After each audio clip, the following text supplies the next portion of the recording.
Bismillahirrahmanirrahim. Baiklah, untuk saat ini kita lanjutkan kajian kitab Safinatun Najah untuk melanjutkan bahasan-bahasan pada malam sebelumnya. Saat ini kita masuk kepada Faslun Furudul Wudu'i, pasal tentang fardu-fardunya wudu. Silakan kitab Safinatun Najahnya dibuka di halaman 21 ya, silakan dipaskan di halaman 21. Perhatikan semuanya. Baca dulu, nanti ada salah satu santri yang baca. Nah, kemudian nanti kita jelaskan ya. Faslun ini adalah satu pasal. Furudul wudu'i, adapun fardu-fardunya wudu, sitatun, ada 6. Al-awalu, adapun yang pertama, an-niyatu, adalah niat. Asani, adapun yang kedua, ghuslul wajhi, adalah membasuh muka. Asalisu, adapun yang ketiga, ghuslul yadaini, adalah membasuh kedua tangan. Ma'al mirfaqoini, serta kedua sikunya. Arabi'u, adapun yang keempat, mashu syai'in, adalah mengusap sesuatu. Minaroksi, dari kepala. Al-khamisu, adapun yang kelima, ghuslu rijlaini, adalah membasuh kedua kaki. Ma'al ka'baini, serta kedua mata kakinya. Asadisu, adapun yang keenam, at-tartibu, adalah tertib. Tuh ya. Yuk kita baca sama-sama dulu ya. Kita baca sama-sama. Nah, nanti ada salah satu santri yang baca. Boleh santri putra ataupun santri putri, silakan ya. Ini harus paham. Yuk kita baca sama-sama. Faslun ini adalah satu pasal. Furudul wudu'i, adapun fardu-fardunya wudu, sitatun, ada 6. Al-awalu, adapun yang pertama, an-niyatu, adalah niat. Asani, adapun yang kedua, ghuslul wajhi, adalah membasuh muka. Asalisu, adapun yang ketiga, ghuslul yadaini, adalah membasuh kedua tangan. Ma'al mirfaqoini, serta kedua sikunya. Arabi'u, adapun yang keempat, masyaidin, adalah mengusap sesuatu. Minarosi, dari kepala. Al-khomisu, adapun yang kelima, ghuslu rijlaini, adalah membasuh kedua kaki. Ma'al ka'baini, serta kedua mata kakinya. Asadisu, adapun yang keenam, at-tartibu, adalah tertib. Nah, seperti itu. Coba baca Ramadan.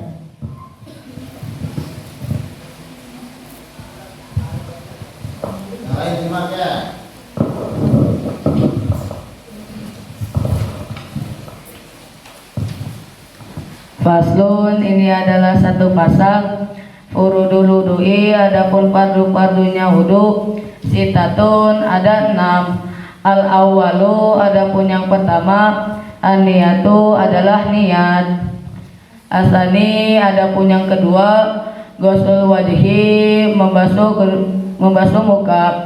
Asalisu adapun yang ketiga ghusl yadaini membasuh kedua tangan. Ma'al mirfaqo ini serta kedua sikunya. Arabiu adapun yang keempat mashu syai'in adalah mengusap sesuatu minaroksi dari kepala. Al-khomisu adapun yang kelima ghusl rijlaini membasuh kedua kaki. Ma'al kabaini serta mata kakinya. Asadisu adapun yang keenam at-tartibu adalah tertib. Nah, tadi sedikit ya di ma'al ka'baini serta kedua mata kakinya, karena mata kaki ada dua, gitu ya. Jadi setiap kaki ada matanya, tapi nggak bisa melihat, gitu ya, mata kaki. Nah, coba kembali ke awal, ke paslun, gitu ya. Jadi di sini menjelaskan tentang fardu-fardunya wudu. Jadi pengertian fardu-fardunya wudu ini adalah hal-hal yang wajib dilakukan, hal-hal yang wajib dilaksanakan atau kita kerjakan ketika melaksanakan wudu. Yang mana dijelaskan di sini furudul wudu'i sittatun, fardu-fardunya wudu ada 6.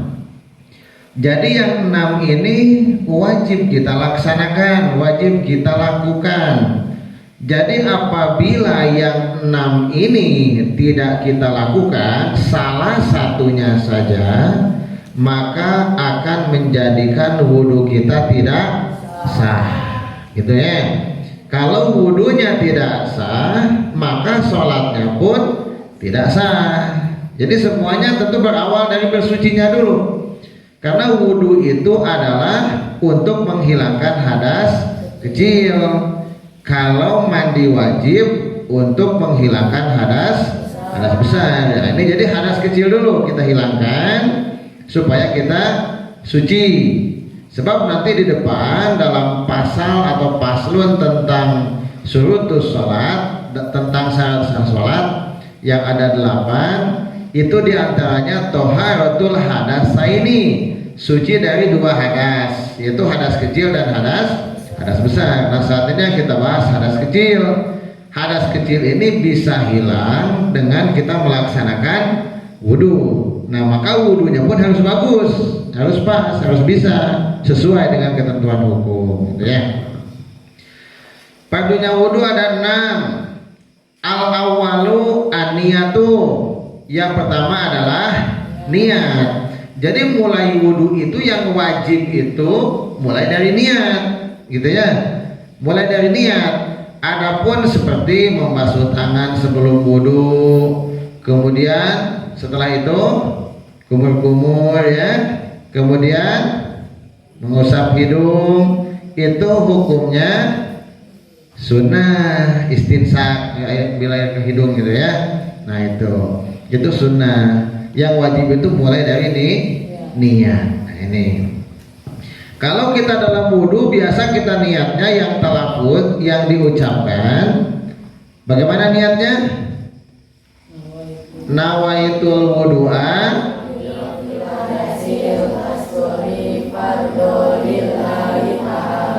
niat saya wudhu karena menghilangkan hadas kecil fardholillahi ta'ala.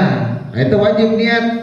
Sebab Rasulullah menyampaikan innamal a'malu biniat. Sah dan tidak sahnya amalan-amalan kita tentu kembali kepada niatnya, gitu ya. Jadi penting, pokok makanya masalah niat ini.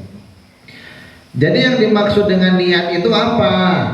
Nah, ini dalam pasal berikutnya nanti dijelaskan ya. Jadi yang dimaksud dengan niat adalah qasdus syai'i muqtaranan bi fi'lih. Kita memaksud sesuatu dan sekaligus mengerjakannya, gitu.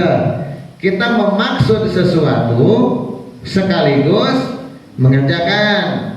Contohnya kita mau wudhu, maka langsung juga pada saat itu kita wudhu. Kita mau sholat, pada saat itu juga kita langsung sholat. Gak bisa misalkan kita nawaitul wudu'anya, niat wudunya di asrama, wudunya di tempat wudu misalkan nanti gitu ya, gak bisa. Jadi harus sekaligus muktaronan dipilihi. Kita mau sholat, usolinya di jalan misalkan ya, sholatnya di masjid ya, gak bisa, gak sah, kan harus sekaligus mengerjakannya gitu ya.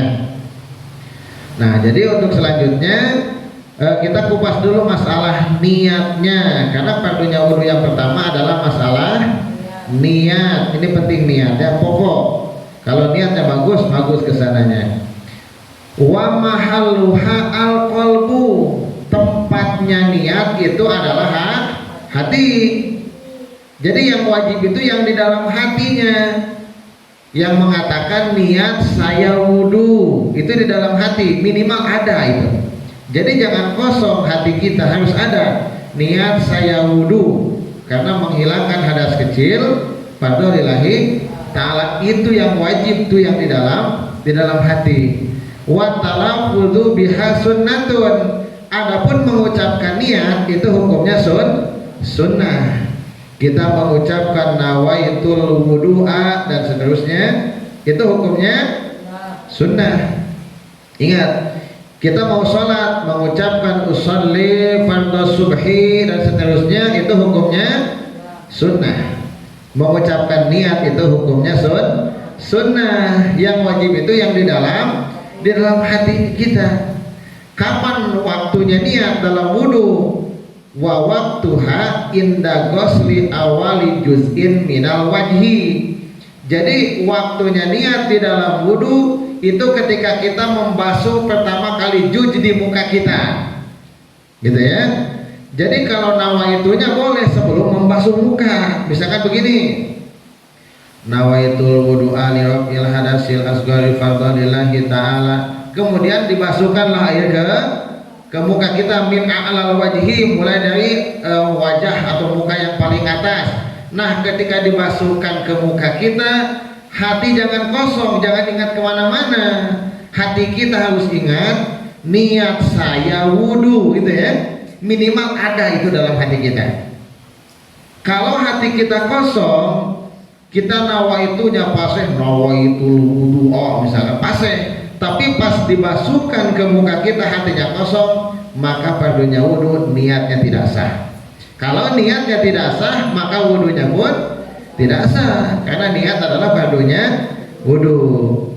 Jadi ketika membasuh muka atau misalkan mau sekaligus boleh, begitu mengambil air langsung nawaitul wudu'a rabbil hadasil asghari, tapi hati ngikuti niat saya wudu karena menghilangkan hadas kecil fardhu boleh, atau nawaitul wudu'anya sambil ngambil air boleh, nawaitul wudu'a rabbil hadasil asghari, kemudian airnya dikemukakan baru dalam hati niat saya wudu karena menghilangkan hadas kecil fardhu lillahi ta'ala. Itu yang wajib, itu yang di dalam hati. Disehinggakan kita tidak mengucapkan nawaitu aja nggak apa-apa, cuma kita tidak mendapat pahala sunnah gitu ya. Makanya kita mengucapkan nawaitu. Lalu apa tujuan talaffuz bin niat? Apa tujuan niat? Tujuan mengucapkan adalah liyu'awwinal qalba, supaya menolong hati kita. Lisan mengucapkan, hati mengikuti gitu ya. Sedangkan sudah mengucapkan nawaitu saja hati masih kemana-mana, betul? Apalagi tidak mengucapkan nawaitu. Sama seperti sholat pun demikian. Usalli fardhu subhi itu sunnah, kita talaffuz biniat, mengucapkan niat hukumnya sunnah. Yang wajib ketika kita takbiratul ihram, Allah, itu dalam hati jangan kosong. Niat saya sholat fardu subuh 2 rakaat menghadap kiblat makmum karena Allah kalau berjamaah. Minimal di dalam hati kita niat saya sholat fardu subuh itu minimal ada, jangan sampai kosong. Jadi kalau pas Allahnya kosong maka niatnya nggak ada. Allah kosong tapi dalam hati nggak ada niat saya sholat, nggak ada, itu berarti kosong. gitu ya. Nah karena kita mah adalah ajami itu adalah selain yang menggunakan bahasa Arab atau selain orang Arab itu disebut ajami. Makanya kita perlu talafuz bin niat, perlu mengucapkan niat gitu ya. Suatu saat nanti kita misalkan ada ke Mekah. Kalau di Mekah kok nggak ada yang usolli, yang apa itu orang Mekah tanah Madinah, apa itu misalkan ya. Kata orang Madinah, orang Mekah, karena biasa menggunakan bahasa apa biasa? Bahasa Arab yang digunakan kan. Makanya ketika bahasa Arab digunakan, dia mah nggak perlu lagi perlu mengucapkan apa itu. Karena ketika membasuh muka, maka yang di dalam hati ada pasti nawa itu wudu'a. Itu yang di dalam hatinya. Yang di dalam hati dia tuh pasti nawaitul wudu'a nirokil hadasil asghar fardolillahi ta'ala. Itu yang di dalam hatinya. Gak mungkin orang dalam hatinya saya wudu. Mereka mungkin gak? Misalkan orang Madinah dalam hatinya seperti itu, nih saya wudu kan hadas kecil fardolillahi ta'ala. Begitu gak di dalam hatinya orang Madinah? Enggak, karena niat saya wudhu mah itu bahasa Indonesia yang bisa dipahami oleh kita. Makanya kita ada talafuz bin niat, mengucapkan niat supaya hati kita mengikuti ketika kita melaksanakan ibadah apapun, gitu ya.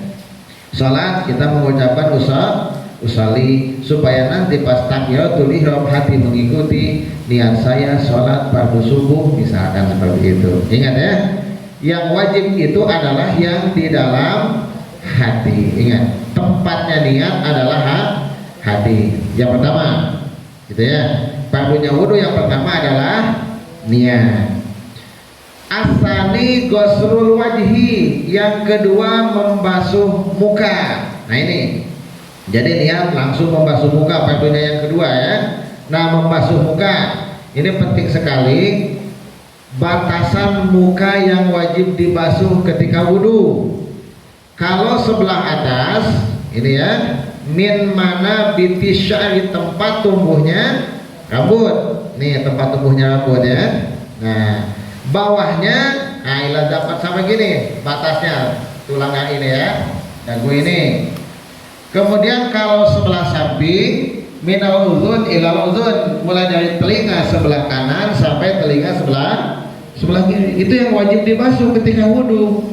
Jadi kalau kita misalkan membasuh muka, mohon maaf, yang dibasuh hanya ininya saja, tidak semuanya dibasuh, sah nggak membasuh mukanya? Tidak sah. Kalau tidak sah membasuh mukanya, maka tidak sah juga wudhunya, gitu ya. Jadi betul-betul dibasuh semuanya gitu ya. Nah ini, jadi muka semuanya dibasuh. Termasuk di sini mungkin dalam pasal sebelumnya dijelaskan tentang syurutul wudu'i, syarat-syarat sah wudhu. Diantaranya tidak boleh ada yang menghalangi ya, menghalangi air sampainya kepada kulit. Mohon maaf nih kalau perempuan misalkan kadang-kadang ada ibu-ibu pakai apa? Lipstik. Nah, pakai lipstik gitu ya. Jadi ketika wudhu, selesai wudhu lipstiknya masih ada, sah nggak wudhunya? Nggak sah, sebab itu menghalangi. Kemudian di sini dipakai apa? Alis buatan. Nah, jadi kalau mau wudhu dicuci dulu, dibersihkan. Ini masa wudhu bedaknya masih ada, aneh nggak? Katanya sudah wudhu tapi bedaknya masih ada. Berarti bagaimana membasuh mukanya? Kalau wudhu bedaknya masih ada, sah nggak wudhunya? Nggak sah, gitu ya. Jadi harus dibersihkan. Tidak boleh ada hal-hal yang menghalangi datangnya air atau sampainya air kepada kulit, termasuk mungkin bekas-bekas cat, getah, gitu ya. Itu tidak boleh ada. Nah, jadi dicuci dulu muka kita bersih. Nah, supaya sah dalam membasuh muka kita. Nanti kalau ada yang mau ditanyakan boleh ya, silakan. Itu dalam membasuh muka. Nah, termasuk mungkin pokoknya hal-hal yang ada di muka kita itu wajib dibasuh semuanya, gitu Tuh. Misalkan ada yang punya kumis, ada yang punya jenggot, gitu ya, itu wajib dibasuh. Kalau kumis tipis, jenggot tipis, itu wajib dibasuh sampai ke kulit-kulitnya, ya, gitu. Kalau jenggotnya tebal, oh ini gue apa, bewoknya tebal, itu nggak apa-apa nggak sampai ke kulitnya. Lalu bagaimana membedakan yang kulit, apa yang apa? Bewoknya tipis dengan tebal. Kalau yang tipis itu kalau hadap-hadapan seperti ini itu kulitnya kelihatan, itu tipis, berarti wajib dibasuh sampai ke kulit, gitu ya. Tapi kalau yang tebal itu kalau di majelis taqattub, kalau hadap-hadapan seperti ini itu sudah nggak kelihatan lagi kulitnya, berarti itu tebal. Jadi kalau tebal nggak sampai ke kulitnya, begitu ya. Itu dalam jenggot laki-laki. Tapi bagaimana kalau yang punya jenggotnya perempuan? Misalkan ya di sini mah nggak ada. Tapi kalau di Mekah pernah ketemu ya dengan yang perempuan yang jenggotnya tebal. Kalau perempuan wajib dibasuh sampai ke kulit karena linun terjadi karena langka. Jadinya cuma 1-2 lah yang ada jenggotnya perempuannya. Perempuan ada jenggotnya, ada kumisnya, misalkan ya. Nah kalau itu kalau walaupun tebal wajib dibasuh sampai ke kulitnya. Tuh. Nah itu dalam masalah membasuh muka. Ingat ini perempuan yang suka dandan, kalau wudhu, mau wudhu bersihkan dulu mukanya, bersihkan. Nah setelah bersih baru wudhu. Kalau sudah wudhu dandan lagi gak masalah, gitu ya. Jadi dandannya setelah wudhu, gitu. Lipstiknya hilangkan dulu, nanti lipstik lagi. Kalau santri mah gak usah pakai lipstik juga sudah bagus lah ya.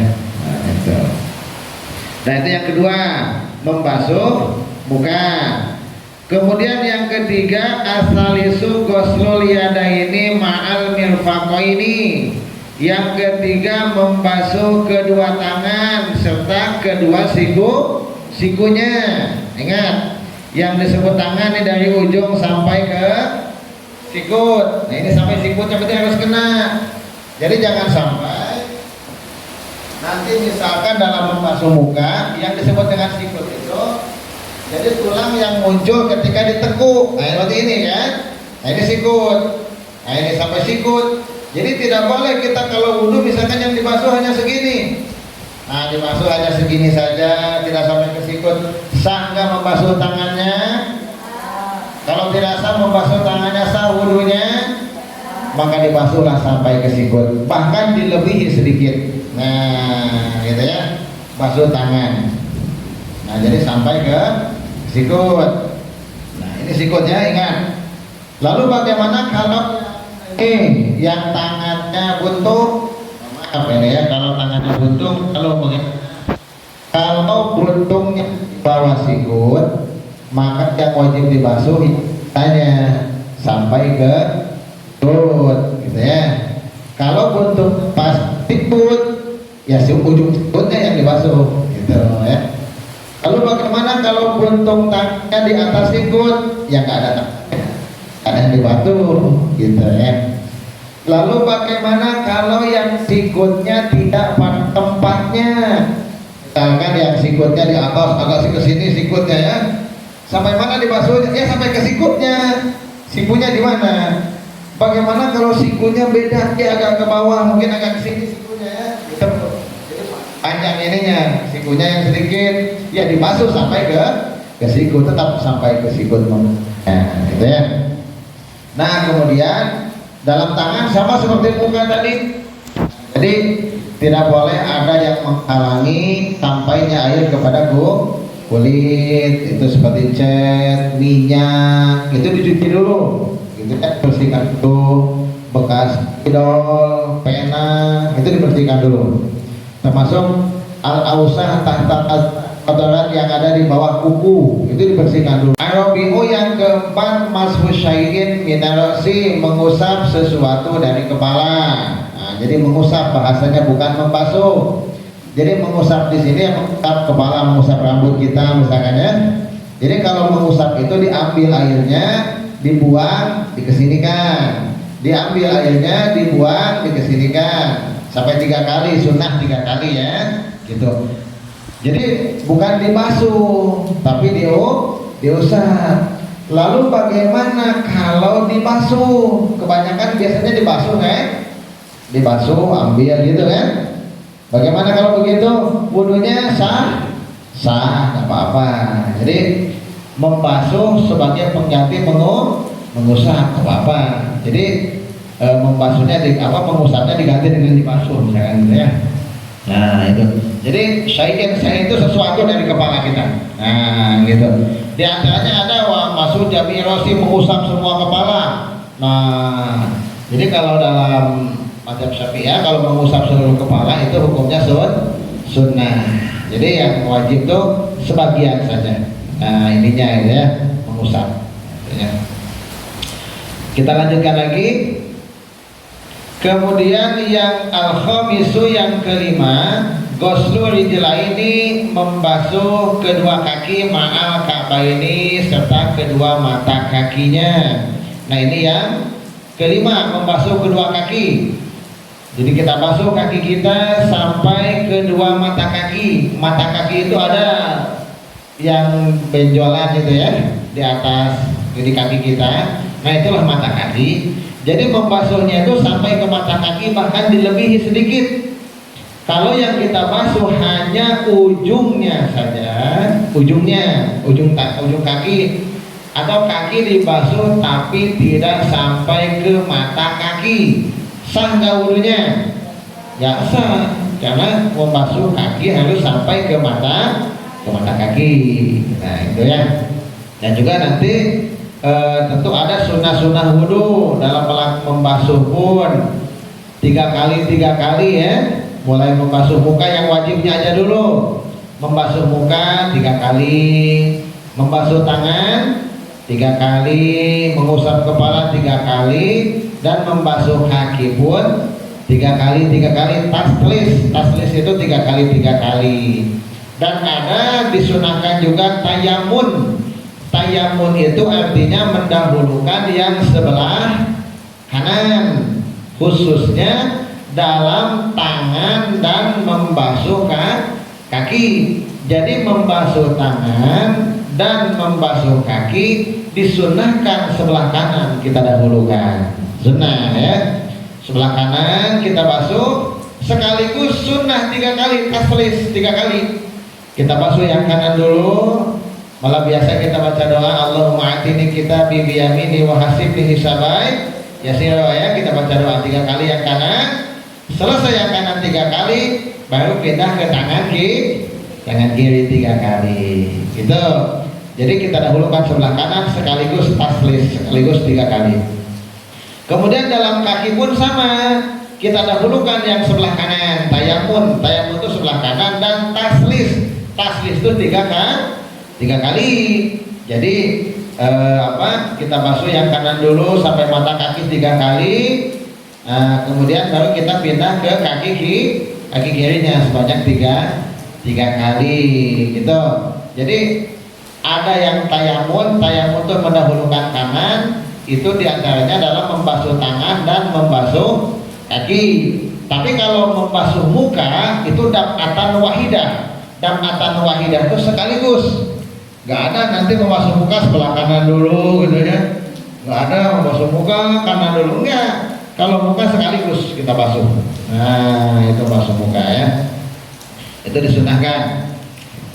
Kemudian untuk selanjutnya, ingat tadi yang disunahkan sebelah kanan dan 3 kali. Itu diantara sunnah-sunnah yang ada di dalam wudhu. Selain nanti sunnah-sunnah yang akan disampaikan nanti. Untuk selanjutnya asadisu yang ke-6, at-tartibu adalah tertib. Jadi yang dimaksud dengan apa? Dengan tertib itu adalah ala yuqaddima udwan ala udwin. Kita jangan mendahulukan satu anggota wudhu membelakangkan anggota wudhu yang lain yang tentu sudah ada tuntunannya sesuai dengan tertibnya Rasulullah SAW dalam melaksanakan wudhu, gitu ya. Jadi jangan sampai nanti wudhu acak-acakan. Dalam Al-Quran disampaikan Faghsilu wujuhakum. Nah, basuhlah olehmu muka. Berarti muka dahulukan kan? Wa aydiyakum, dan kedua tanganmu. Setelah muka tangan ilal marofik, sampai ke sikut, kan seperti itu. Wamsahu bi ru'usikum, dan usaplah kepala kamu. Gitu kan? Kepala. Jadi mengusap kepala. Kemudian di sana ada wa arjulakum. Wa arjulakum diatapkan ke wujuhakum, jadi kaki. Nah, jadi tertib ke kaki ya, membasuh kaki. Jadi kalau kaki bukan diusap tapi dibasuh. Nah, jadi nyusun muka, tangan, mengusap kepala, membasuh kaki. Kita kalau mengusap telinga, itu mengusap telinga bahasanya ya, mashul udunain. Jadi bukan membasuh tapi mengusap. Kebanyakan kita membasuh ya, tapi nggak apa-apa. Jadi kalau mengusap telinga hukumnya apa? Sunnah, gitu ya. Mengusap telinga, kan biasanya kita mengusap telinga ya, itu hukumnya sunnah. Ingat tertibnya. Nah, kemudian dalam tangan dan kaki, pernah ada yang bertanya kepada kan, memang boleh kalau dalam tangan kita wudhu sekaligus. Ini ada bak, airnya air banyak. Air banyak itu air yang lebih dari 2 kula, atau kita di sungai wudhu langsung cemplungkan tangannya, blok dicemplungkan semuanya sampai melebihi sikut. Sah nggak wudhunya? Sah, boleh, nggak apa-apa. Kaki langsung blok tangannya masukin semuanya sampai ke mata kaki. Sah, boleh. Cuma kalau dalam segi keafdalan, dalam segi keutamaan, kalau membasuh tangan dari ujung sampai ke sikut atau sikut sampai ke ujung, yang mana dulu? Dari ujung tangan sampai ke sikut atau dari sikut sampai ke ujung? Biasanya dibasuh gimana? Apa diginikan kepanjuran atau ini dulu baru ke ujung ke sikut? Gimana? Nah, ini kita lihat dalam ayat Al-Quran tadi, gitu ya. Faghsilu wujuhakum wa aydiyakum ilal marafiq. Nah, jadi dan kedua tanganmu sampai ke sikut, bahasanya. Dan kedua tanganmu sampai ke sikut. Kalau bahasanya sampai ke sikut, ila huruf hafat ya. Ilal marafiq, sampai ke sikut. Berarti dari mana mulainya? Dari ujung jari. Ini mulainya sampai ke sikut. Sama wa arjulakum ilal ka'bain, dan kedua kakimu sampai ke mata kaki. Berarti mulainya dari mana? Dari ujung sampai ke mata kaki. Ini kadang-kadang kebanyakan wudhu ditendang aja ya kan? Tendang gitu ya. Itu nggak sah nanti wudhunya, cuma ditendang-tendang aja nggak basah. Jadi kita angkat kaki kita basuh, kita tadlik itu digosok-gosok pakai tangan dari ujung sampai ke mata kaki. Nah, itu ya. Jadi penting. Jadi bukan hanya sebatas dibasahi saja, nah, gitu ya. Jadi harus betul-betul tentunya sesuai dengan ketentuan hukum. Nah, itu dalam masalah pelaksanaan wudhu, yang wajib-wajibnya, kemudian yang sunnah-sunnahnya. Jadi diantaranya at-tasmiyah. Jadi tasmiyah itu membaca bismillah sebelum melaksanakan wudhu, itu sunnah. Kita tasmiyah gitu ya, kita mengucapkan bismillahirrahmanirrahim. Nah, ketika melaksanakan wudhu, kita di awal sebelum melaksanakan wudhu, itu hukumnya sunnah. Nah, kemudian di antara sunnah-sunnah yang lain yaitu membasuh tangan sebelum kita kumul-kumul juga ya. Nah, ini itu juga sunnah. Bahkan biasa kita membaca doa Allahumma fa'al yadaya mimma asika kulliha. Nah, itu ya. Jadi malahan kita sudah biasa untuk membaca doa itu, maka sudah jelas pasti nanti dibaca doanya, dibiasakan membaca doa itu supaya kita mendapatkan pahala sunnahnya dapat, dan mudah-mudahan doanya itu jadi keberkahan bagi kita, gitu ya.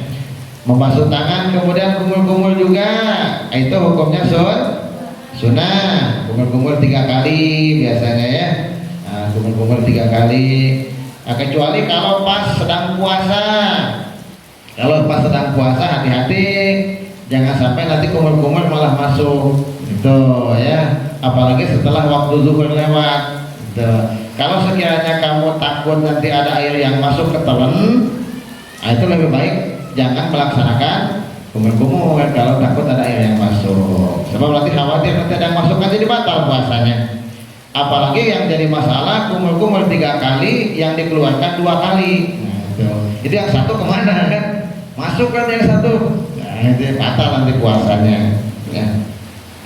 Itu sunnah-sunnah. Kemudian istinsak tuh air dikehidungkan gitu ya, atau di ini atau digitukan boleh. Mungkin kita kebanyakan diganti dengan dibasuh gitu ya. Tapi kalau nanti istinsak itu sudah, nah gitu kan ya, itu istinsak gitu. Itu juga diantaranya hukumnya sunnah gitu. Jadi dalam melaksanakan wudhu. Kemudian wal mualah itu terus menerus, jadi tidak boleh terputus. Walaupun tentu boleh ada terputus dulu gitu ya. Nanti yang selagi masih basah mungkin membasuh tangan. Setelah membasuh tangan kita entah ada apa pergi dulu mungkin ya. Nah, nanti dilanjutkan lagi tapi tangan masih basah belum lama, itu masih bisa. Tapi lebih afdolnya sunnahnya kita mualah itu terus menerus gitu ya. Kemudian dan juga disunahkan kita menghadap ke kiblat, itu sunnah ketika wudhu menghadap ke kiblat. Dan setelah selesai wudhu juga disunahkan kita membaca doa sesudah wudhu. Asyhadu an la ilaha illallah wa asyhadu anna muhammadan abduhu wa rasuluh. Allahumma ja'alni minat tawabina waj'alni minal mutatahhirina waj'alni min ibadikas shalihin. Subhanakallahumma wa bihamdika asyhadu an la ilaha illa anta astaghfiruka wa atubu ilaik. Wa sallallahu ala sayyidina Muhammadin wa ala alihi wa sahbihi wasallam. Itu doa setelah selesai wudu dan posisinya kita dalam keadaan menghadap ke kiblat. Menghadap ke kiblat kita baca doa itu dalam wudu. Itu sunnah-sunnahnya diantaranya ya. Tapi yang paling pokok, yang paling inti adalah dalam melaksanakan padu-padunya wudu. Kita ketinggalan sunnah tidak menjadikan wudu tidak sah. Tapi kalau yang ketinggalan itu yang wajib, maka wudu kita jelas tidak sah. Nah, itu ya. Jadi jelas di sini tentang masalah padunya wudu. Ada yang mau ditanyakan? Boleh, silakan ya. Malam ini kita bahas tentang padu-padunya wudu. Nah, sebelumnya kita syurutul ijail hajari ya, saat bersuci menggunakan batu. Nah, ini pasal berikutnya tentang masalah niat. Kemudian pasal berikutnya tentang masalah air, banyak nanti dalam kitab Sabinah ya, Sabinatun aja.